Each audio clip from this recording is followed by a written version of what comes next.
Hello friends, once again welcome back to अनोखे किस्से rebound. आज हम आपके लिए जो किस्सा लेकर आए हैं वो पोलैंड से है, जहां एक आदमी ने अपने घर में सोफे पर कुछ चीज रखी हुई थी और जैसे ही उसका पड़ोसी इस आदमी के घर में घुसता है तो सोफे पर यह सब देख उसके रोंगटे खड़े हो जाते हैं और वो फौरन पुलिस को इसकी सूचना देता है।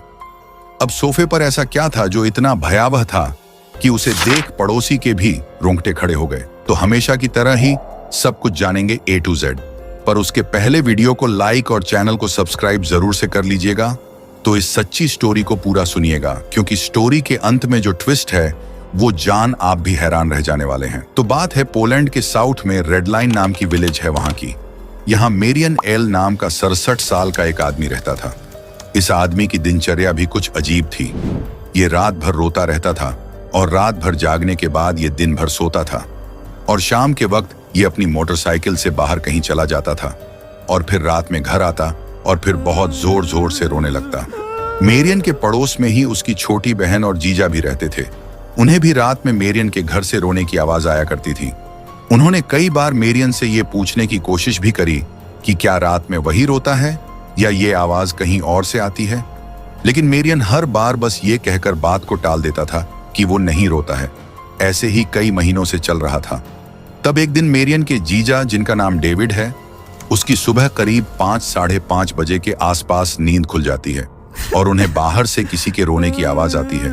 तो वो घर से बाहर निकल कर देखते हैं तो उन्हें मेरियन नजर आता है। मेरियन उसके घर के बाहर ही बरामदे में कुछ हैरान परेशान सा घूम रहा था। तो फिर डेविड उससे पूछता है कि क्या वो ठीक है, मगर मेरियन कुछ जवाब ही नहीं देता और अपने आप में ही खोया सा रहता है। ये देखकर डेविड मेरियन के पास जाता है और उसे घर के अंदर जाकर थोड़ा रेस्ट करने को कहता है, मगर मेरियन तो और जोर जोर से चीख चीख कर रोने लग जाता है। ऐसे में डेविड को कुछ गड़बड़ सी महसूस होती है, तो डेविड मेरियन के घर के अंदर देखने के लिए जाने लगता है, मगर तभी मेरियन उसे अंदर जाने से रोक देता है और उस पर ही चिल्लाने लगता है। तब डेविड रुक जाता है और फिर वो अपने ही घर वापस लौट आता है। मगर अब जीजा यानी कि डेविड को शक होने लगा था कि मेरियन जरूर उनसे कुछ तो छिपा रहा है, क्योंकि ऐसा पहली बार नहीं हुआ था कि मेरियन ने डेविड को उसके घर के अंदर जाने से रोका हो, बल्कि वो कभी किसी को भी उसके घर के अंदर नहीं जाने देता था।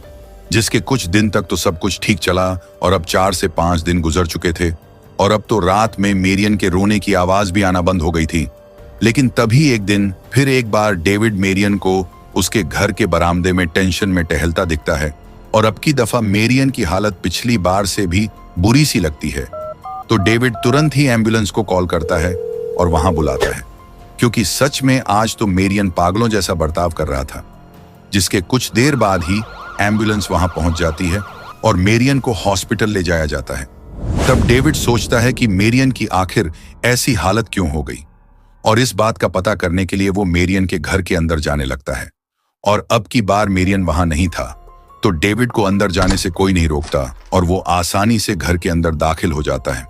और जैसे ही वो अंदर के कमरे में जाकर देखता है तो डेविड वहां का नजारा देखकर एकदम हक्का बक्का सा रह जाता है और डर के मारे वो फौरन ही भागकर अपने घर आ जाता है। अपने घर आते ही वो पुलिस को भी कॉल करके वहां बुलाता है, जिसके बाद कुछ ही वक्त में पुलिस भी वहां आ जाती है, जिन्हें डेविड मेरियन के घर का सारा हाल बयां करता है। और फिर पुलिस भी सब जानकर अंदर जाकर देखती है तो अंदर का नजारा देख उनके भी होश उड़ जाते हैं। दरअसल घर के अंदर वाले कमरे में एक टीवी था और उसके सामने एक सोफा लगा था, जिस पर एक महिला की डेड बॉडी कुछ इस तरह से रखी गई थी कि ऐसा लग रहा था मानो वो वहां सोफे पे बैठकर टीवी देख रही है। डेड बॉडी के नीचे अखबारों का एक जत्था भी लगाया हुआ था। जिसके तुरंत बाद ही पुलिस उस डेड बॉडी को अपनी कस्टडी में ले लेती है। ये डेड बॉडी काफी पुरानी थी। बॉडी पूरी तरह से अकड़ी हुई सी थी और इसे सफेद रंग के पट्टों से बांधा गया था। ऐसा लग रहा था मानो कि इस बॉडी को ममीफाइड करा गया हो और इससे किसी बदबूदार सॉल्यूशन की गंध आ रही थी। और इसे देखकर यह बता पाना भी मुश्किल था कि आखिर ये कौन है या ये किसकी बॉडी है। अब मेरियन को भी तुरंत ही पुलिस अपनी कस्टडी में लेकर उससे पूछताछ करती है। तो मेरियन जो कुछ भी बताता है वो सब चौंकाने वाला था। मेरियन बताता है कि ये औरत उसकी माँ है, लेकिन किसी को इस बात पर भरोसा ही नहीं होता, क्योंकि मेरियन की माँ की तो आज से 14 साल पहले यानी कि 2009 में ही मौत हो चुकी थी और उन्हें पास के ही ग्रेवयार्ड में दफना दिया गया था। जिसके बाद पुलिस थोड़ी सख्ती से मेरियन से पूछताछ करती है तो वो सारी बात बताता है कि वो अपनी मां को बहुत प्यार करता था और उनकी मौत का सदमा वो बर्दाश्त नहीं कर सका। वो हर छोटी बड़ी बात उनसे शेयर किया करता था और उनके जाने के बाद वो खुद को बेहद अकेला महसूस करने लगा था। मेरियन की शादी भी नहीं हुई थी, इसीलिए उसकी मां के अलावा उसका कोई परिवार भी नहीं था और वो एकदम अकेला हो चुका था। इसीलिए उसने फैसला किया कि वो अपनी मां को वापस लेके आएगा और उसकी मां की मौत के करीब 3 से 4 दिन बाद ही एक रात वो कुछ औजार लेकर ग्रेवयार्ड में अपनी मां की कब्र खोदकर उन्हें अपनी बाइक के पीछे बांधकर बिठा वापस ले आया था। वो रात दिन अपनी मां से बात किया करता था, वो अपनी मां को खाना भी खिलाने की कोशिश करता था, लेकिन जब उसकी मां उससे बात नहीं करती थी तब उसे बहुत दुख होता था। वो अपनी मां के लिए उनकी पसंद का खाना, कपड़े और दवाई भी लाता था और उनको ये सब खिलाने की कोशिश भी किया करता था। मगर जब दवा खाने के बाद भी उसकी मां ठीक नहीं हो रही थी तब वो बहुत परेशान हो गया था। अब 67 साल के मेरियन का उसकी मां के लिए ऐसा प्यार देखकर वहां मौजूद सभी पुलिस वाले भी भावुक हो गए थे और सबकी आंखें नम थीं। 2009 में उसकी मां की 95 साल की उम्र में मौत हुई थी और मौत के 3-4 दिनों बाद ही वो उनकी कब्र खोद उन्हें वापस ले आया था।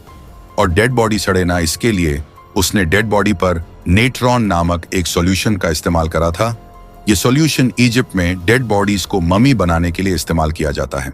वो पिछले 14 सालों से अपनी मां की डेड बॉडी के साथ इसी तरह से रह रहा था। 2009 में उसकी मां की मौत हुई और 2023 में इस केस का खुलासा हुआ था, जिसके बाद पुलिस ने मेरियन की मां की कब्र को खुदवाकर भी देखा कि मेरियन सही कह रहा है या नहीं।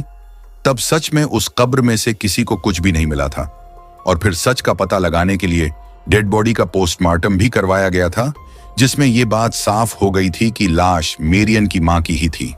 जिसके बाद मेरियन पर कार्यवाही कर पुलिस ने उसे कोर्ट में पेश किया, जहां जज ने मेरियन को दोषी करार देते हुए 5 साल की सजा सुनाई, क्योंकि एक लाश को साथ रखना एक अप्राकृतिक कृत्य है और इसे भी एक जुर्म माना जाता है, जिसकी सजा मेरियन को मिली। अब अपने माता पिता से प्यार तो हम सभी करते हैं, मगर आप ही कमेंट्स में बताइए कि क्या मेरियन ने जो किया वो सही था और क्या उसे इसकी सजा मिलना एक सही निर्णय है या नहीं। बाकी वीडियो पसंद आया हो तो प्लीज वीडियो को लाइक शेयर जरूर करिएगा और ऐसे ही रोचक किस्से जानने के लिए चैनल को सब्सक्राइब भी कर लीजिए, नहीं तो आपकी हमारी फिर मुलाकात कैसे होगी भला। तो अभी के लिए आपसे अलविदा लेते हैं, जल्द फिर मिलेंगे एक और नई स्टोरी के साथ। तब तक के लिए goodbye and take care.